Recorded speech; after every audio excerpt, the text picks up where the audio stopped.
Hello students.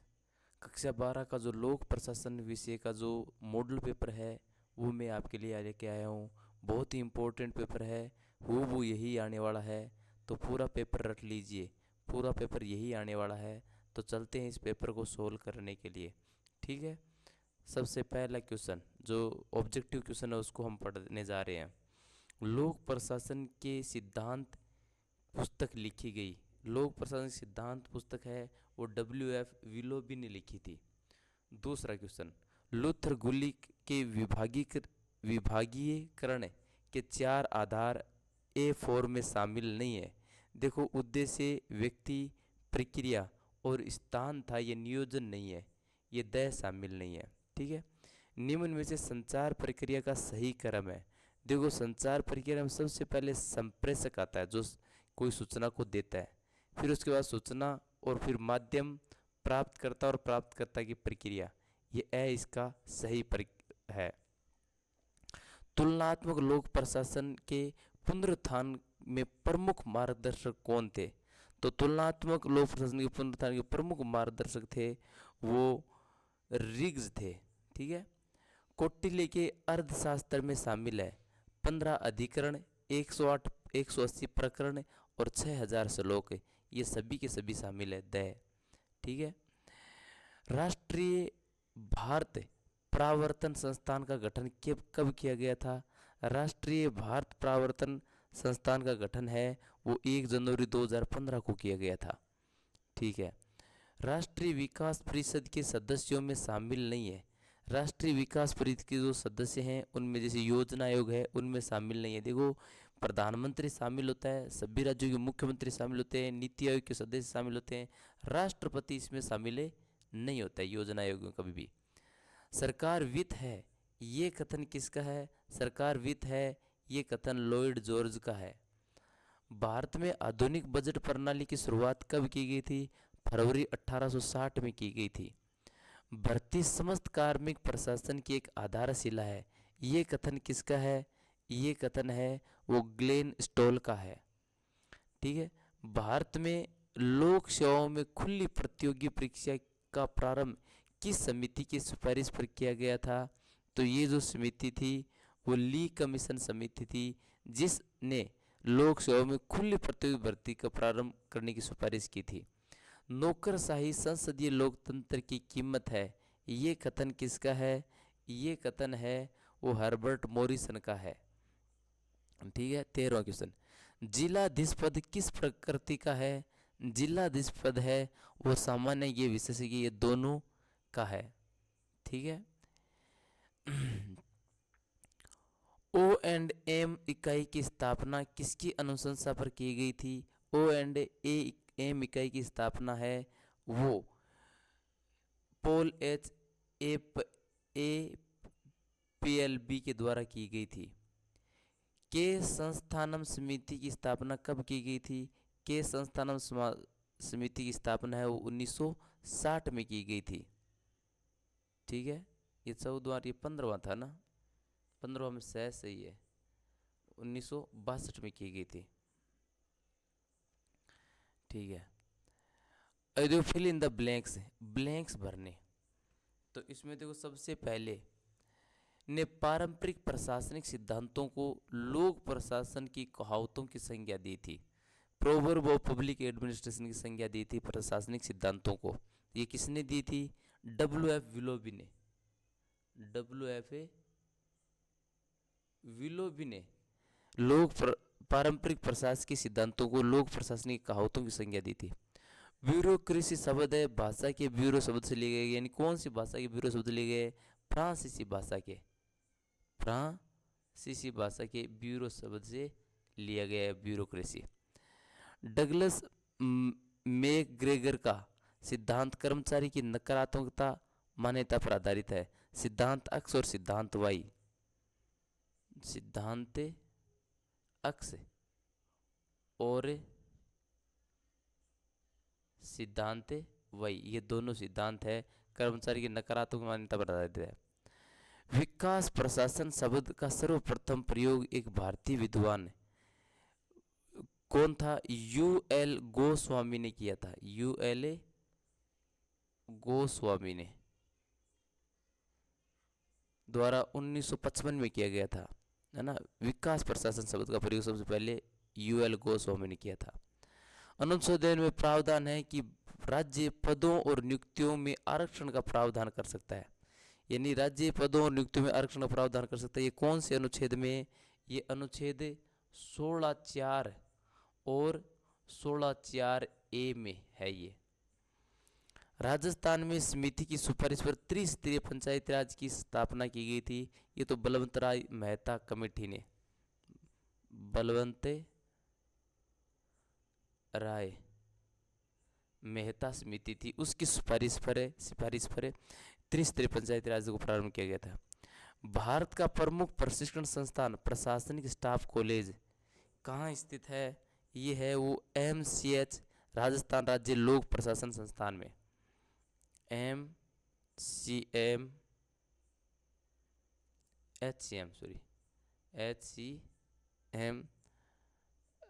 Rajasthan राज्य लोक प्रशासन संस्थान में है, ठीक है। यहाँ पर है वो राजस्थान प्रशिक्षण संस्थान, है ना, प्रशासनिक कॉलेज स्टाफ कॉलेज है, वो स्थित है इस संस्था में, ठीक है। आगे देखो, छोटे क्वेश्चन अपने पढ़ने जा रहे हैं। नवीन लोक प्रबंधन में 3E कौन कौन से हैं? नवीन लोक प्रबंधन में 3E है, वो है इकोनॉमी, एफिशिएंसी एंड इफेक्टिवनेस। ये 3E का मतलब होता है इकोनॉमी, इफिशिएंसी और इफेक्टिवनेस। नवीन लोक प्रशासन के 4 प्रमुख लक्षणों को बताइए। नवीन लोक प्रशासन के 4 प्रमुख लक्षण है। देखो, सबसे पहला विकेंद्रीकरण, ये सबसे पहली विशेषता है। 2 नंबर है नौकरशाही, और 3 नंबर है विमुक्तिकरण, लोकतंत्रीकरण। लोकतंत्रीकरण कह दो, तंत्रीकरण। और एक इसमें प्रतिनिधि मंडल कह दो, है ना, प्रतिनिधि मंडल, ठीक है।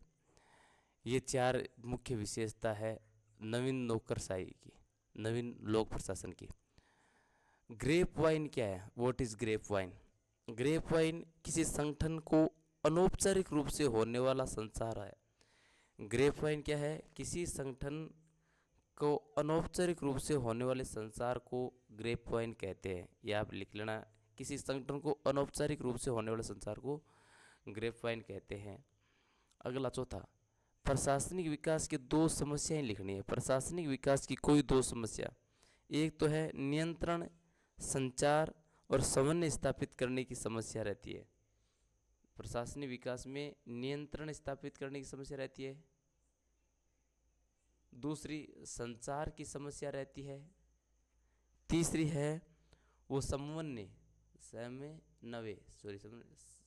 स्थापित करने की समस्या रहती है, ठीक है। मैं वैसे इंग्लिश टीचर हूँ, इसलिए ये हिंदी वर्ड थोड़ा कन्फ्यूजन रहता है लिखने में, रोर में, ठीक है। भारत में अखिल भारतीय सेवाएं कौन सी है? नाम लिखिए। अखिल भारतीय मेन 3 सेवाएं हैं। IAS यानी Indian administrative service, IPS Indian police service and IFS Indian forest service. ये 3 मेन प्रशासनिक सेवाएं हैं। What is the main function of the state planning department? State planning department का मेन फंक्शन क्या है? देखो, सबसे पहला फंक्शन है राज्य के संसाधनों के हिसाब से प्राथमिकता तय करना।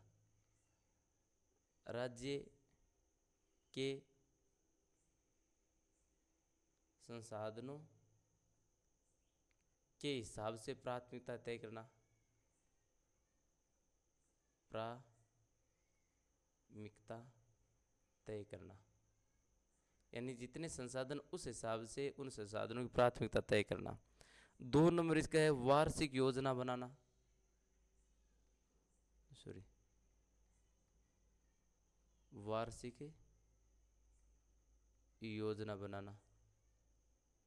और 3 नंबर है क्षेत्रीय योजनाओं में मदद करना, क्षेत्रीय योजनाओं में मदद करना। ठीक है, बजट अधिनियम से क्या अर्थ है? बजट से जुड़े कानून और नियम बनाना बजट अधिनियम है। इसका देखो, बजट से जुड़े नियम कानून बनाना, बजट से जुड़े नियम कानून बनाना बजट अधिनियम है। Under which article the budget is presented in India? कौन से आर्टिकल के तहत बजट प्रेजेंट होता है? तो आर्टिकल जो है वो 114 के तहत, 114 का जो अनुच्छेद है उसके तहत बजट प्रेजेंट किया जाता है। वोट इज मीन्ट बाई, देखो हिंदी में बताना पड़ेगा, राजनीतिक कार्यपालिका से क्या आशय है? देखो राजनीतिक कार्यपालिका से आशय है कि सरकार की नीतियां बनाना और लागू करने का काम करने का समूह है। जो एग्जीक्यूटिव होती है वो क्या करती है? सरकारी नीतियां बनाना, नीतियां बनाना और उनको एग्जीक्यूट करना, यानी उनको लागू करना।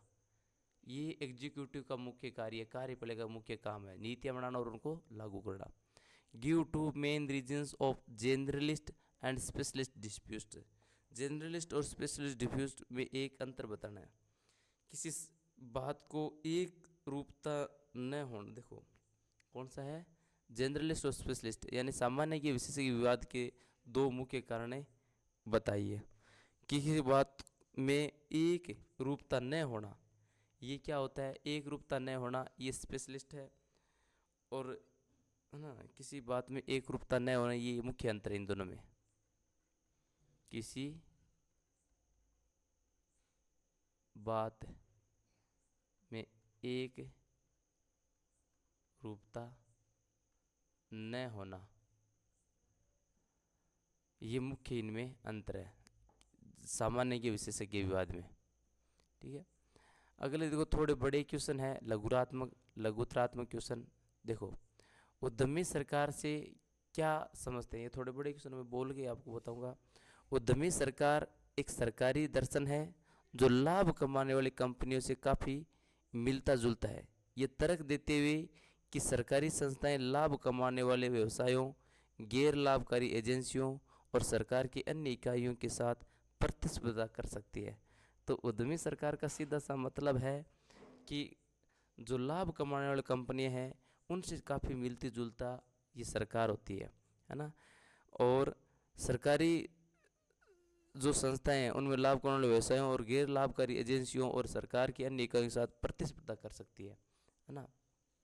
तो ये उद्यमी सरकार वो सरकार होती है जो गैर सरकारी संस्थाएं हैं उनके साथ व्यापार और उनके साथ उद्यम व्यवसाय करती है।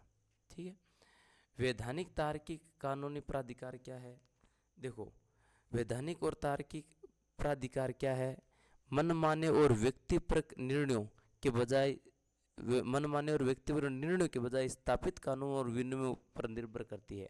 देखो जो ये वैधानिक तार्किक कानून है वो मनमाने और व्यक्तिपरक निर्णयों के बजाय स्थापित कानूनों और विनियमों पर निर्भर करता है। अपवाद का सिद्धांत क्या है? अपवाद का सिद्धांत है सामान्य नियमों के उल्लंघन करने वाली स्थितियों को ध्यान में रखना। अपवाद का सीधा सा मतलब है कि सामान्य नियमों को उल्लंघन करने वाली स्थितियों का ध्यान रखना, ये अपवाद का सिद्धांत है। ठीक है, और देखो हर्बर्ट साइमन द्वारा बताए गए निर्णय के प्रकारों के बारे में बताइए। हर्बर्ट साइमन ने जो निर्णय बताए थे उनमें प्रमुख है बुद्धि, आकार और विकल्प। आकार यानी डिजाइन, इंटेलिजेंस, डिजाइन और चॉइस, ये उसने 3 निर्णय के प्रकार बताए थे।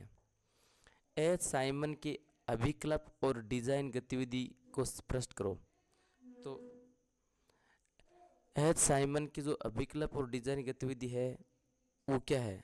ये एक समस्या समाधान डिजाइन है और ये कलाकृतियों के साथ छेड़छाड़ करना वाली एक डिज़ाइन है ना, समस्या समाधान वाली ये डिज़ाइन है हर्बर्ट साइमन की, एस साइमन की। ठीक है। फ्रेडरिक्स के अनुसार तुलनात्मक लोक प्रशासन की प्रवृत्तियों को उल्लेख कीजिए।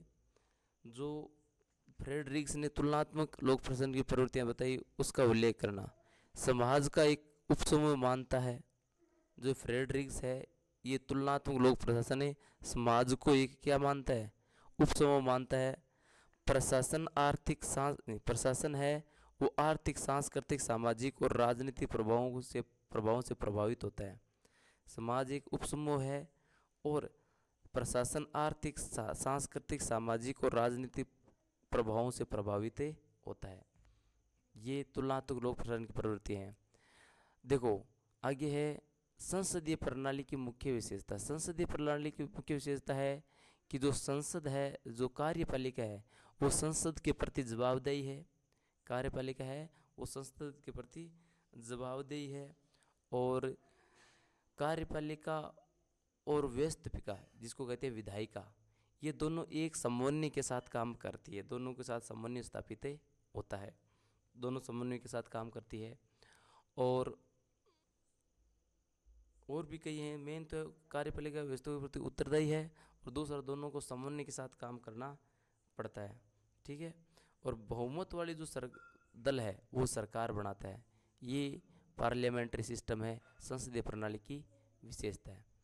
नीति आयोग योजना आयोग से किस प्रकार भिन्न है? देखो नीति आयोग राज्यों से ज़्यादा भागीदारी को प्रोत्साहित करेगा, जबकि योजना आयोग है सभी के लिए एक जैसा दृष्टिकोण रखता है।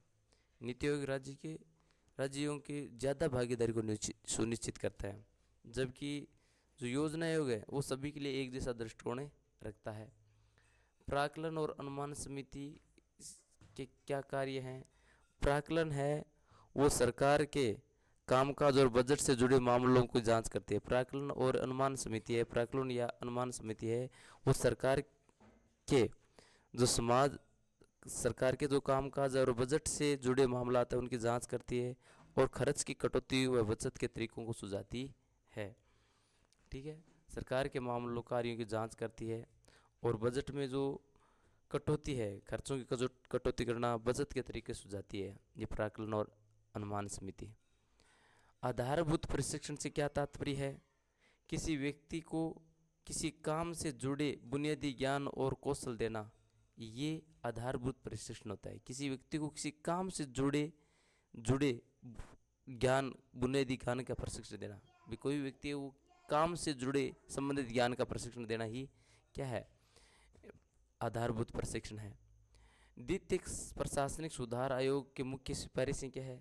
जो द्वितीयक प्रशासनिक सुधार आयोग है उसकी मुख्य सिफारिशें क्या है? मुख्य सुधार है संचार सूचना प्रणाली में सुधार लाने के लिए रिकॉर्डों को अद्यतन करना, आधारभूत संरचना में सुधार लाने के लिए 5 साल के लिए अलग से बजट की व्यवस्था की जानी, भ्रष्टाचार कम करना और कम करने के लिए लोकपाल का गठन करना, ये द्वितीयक प्रशासनिक सुधार की मुख्य सिफारिशें थी। राजस्थान में प्रशासनिक सुधार हेतु किए गए प्रयासों को संक्षेप में बताओ। प्रशासनिक सुधार के संक्षेप में देखो बताया जा रहा है, प्रशासनिक सुधार आयोग का गठन किया गया, विभागों का पुनर्गठन किया गया और ई ऑफिसों का कार्यान्वयन किया गया, ई ऑफिसों को एग्जीक्यूट किया गया। तो ये थे छोटे क्वेश्चन जितने भी। अब जो सी सेक्शन है वो इसका स्क्रीनशॉट आप ले लो, बहुत ही इम्पोर्टेंट है, पूरा लर्न करो। इस साल पक्का 2025 के पेपर में पक्का ये आने वाला है, तो सभी लर्न कर लीजिए स्क्रीनशॉट लेकर के इसका। धन्यवाद।